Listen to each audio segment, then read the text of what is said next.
Hello friends, my name is Dr. Tahir Nizami. I am Associate Professor at Smriti College of Pharmaceutical Education, Indore. Welcome to Pharma E-Class. And today's our topic is application of atomic absorption spectroscopy. In my previous video, you had learned about principle, introduction and instrumentation of atomic absorption spectroscopy. Now, when we studied about the principle of atomic absorption spectroscopy, we find that this technique is utilized in detection of metallic compounds.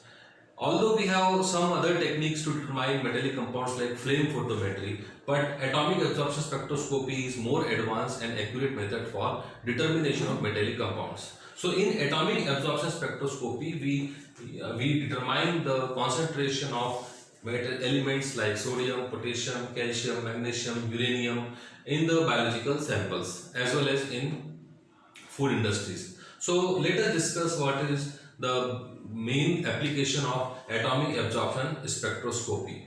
Now, first application is in forensic sciences. You know what is forensic sciences? Forensic science is a part of science, criminal science, which deals with identification of crimes, their samples and various samples which they receive in the crime scene. So in forensic sciences, we use this technique for determination of trace elements. From biological samples, we determine the concentration, availability of trace elements. We find elemental profile of biological samples. Various biological samples like blood, urine, sputum, feces, etc. In that biological samples, we determine the concentration of presence of metallic components. We can determine quantitatively as well as qualitatively both in biological samples. So basically, biology samples are those samples which are taken from inside our body. For forensic part of for forensic part, they use biology sample to determine the presence of any metallic component if they are in the samples. Then they use in detection of trace element in natural and synthetic fibers, especially synthetic fibers. Synthetic fibers we know are made from natural fibers by processing natural fibers. So for processing of natural fiber into synthetic fiber, we use various reagents and metals, compounds for conversion of natural fiber into synthetic fiber. So in synthetic fiber, to detect the presence of trace elements are those elements which are present in very minute quantity. So for that we use atomic absorption spectroscopy method. Now, why this come in forensic part? Because in forensic crime scenes there are some evidence which are of part of cloth, or it is a part of fibers which we see in crime scene. So in that we want to determine which type of elements are present, which types of trace elements may be present in the fibers. The next application is determination of mode of poisoning. So it is very important application in forensic sciences. When any dead body is seen by a police, then they go for their postmortem and they find that the death is due to accidental poisoning, suicidal poisoning. For in that case, they want to know that which type of poison was that, what is the concentration of poison, and which type of poison was used for killing of that person. So for determination of mode of poisoning also, this technique is used, as many poisons contain elemental impurities like lead, etc.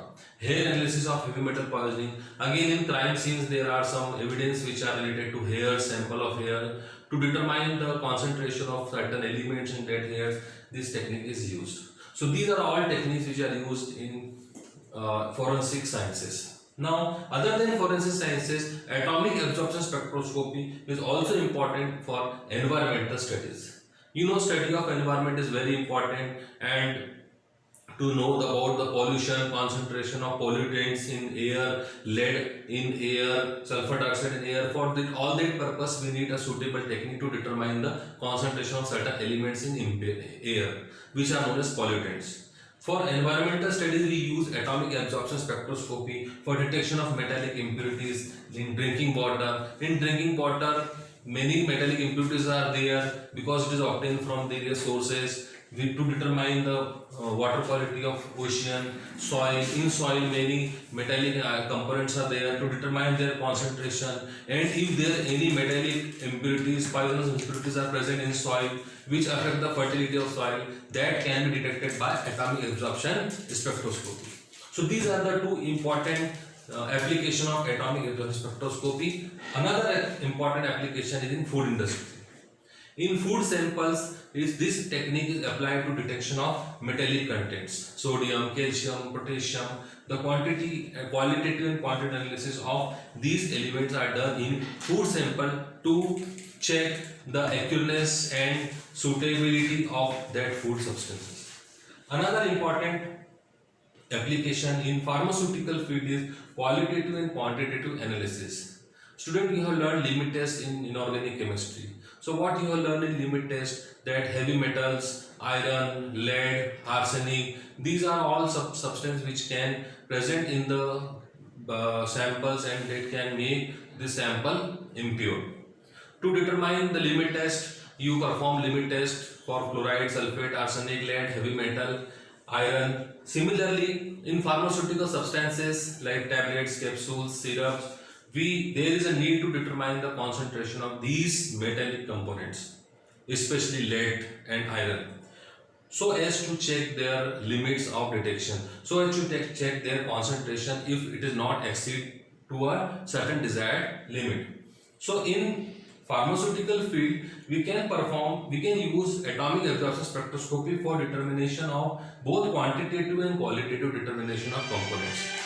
The magic of this technique is that we can simultaneously determine presence of any compound in a mixture of compound. For example, if you have some mixture of compound, if you want only sodium to detect in that compound, that can be possible in atomic absorption spectroscopy. For example, if you want to analyze calcium in a compound where multiple compounds are present, that can be done in atomic absorption spectroscopy. When I was teaching you instrumentation part, I told you that radiation source contain a hollow cathode tube. In that hollow cathode tube, we have put some elements of principal element. So if we want to determine concentration of sodium in a compound where many substances are there, we have to use standard sodium electrode, which is source of radiation in that hollow cathode tube, and in sample sodium is only detected. Another important uses application of atomic absorption spectroscopy is presence of metallic impurities in alloys samples. You know what are alloys? Alloys are a mixture of some metals.